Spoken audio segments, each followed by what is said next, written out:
Alors bonjour, on se retrouve aujourd'hui pour cette nouvelle vidéo qui s'appelle 5 choses à ne pas faire pour réussir. Donc voilà, la première chose à ne pas faire pour réussir, c'est savoir où tu vas. Donc si tu sais ce que tu fais, si tu sais où tu vas t'engager.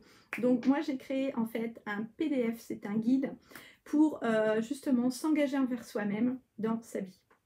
La deuxième chose à ne pas faire pour réussir, c'est changer son état d'esprit.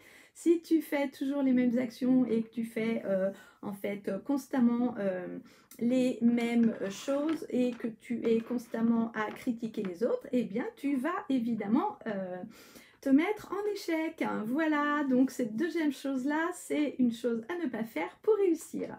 Donc la troisième chose à ne pas faire pour réussir, c'est changer son rapport à l'argent.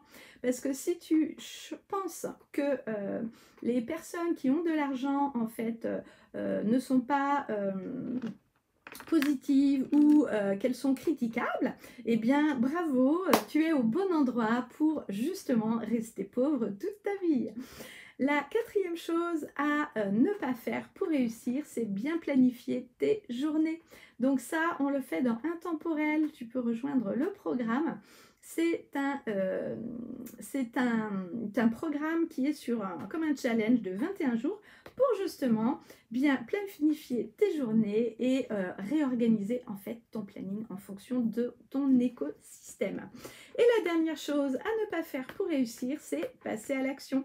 Donc voilà, procrastiner ou ne rien faire, c'est exactement la chose qui va t'amener des résultats inverses.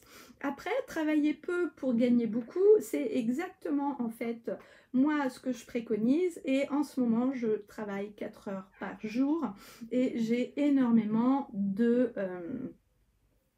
résultats en fait qui me conviennent. Donc voilà, c'est tout ça en fait que je voulais te partager aujourd'hui, les 5 choses à ne pas faire pour réussir. Comme ça, tu vois où tu en es. Si tu veux rejoindre Cozy, n'hésite pas à venir t'inscrire. Et pour résumer, je t'offre un guide sur l'engagement, c'est gratuit. Je t'offre un guide sur la planification, c'est gratuit. Et la troisième chose, je t'offre aussi un guide sur les croyances. Comme ça, tu vas pouvoir télécharger tous ces guides et aller un petit peu plus loin et avancer en fait dans ton projet pour cette fois réussir.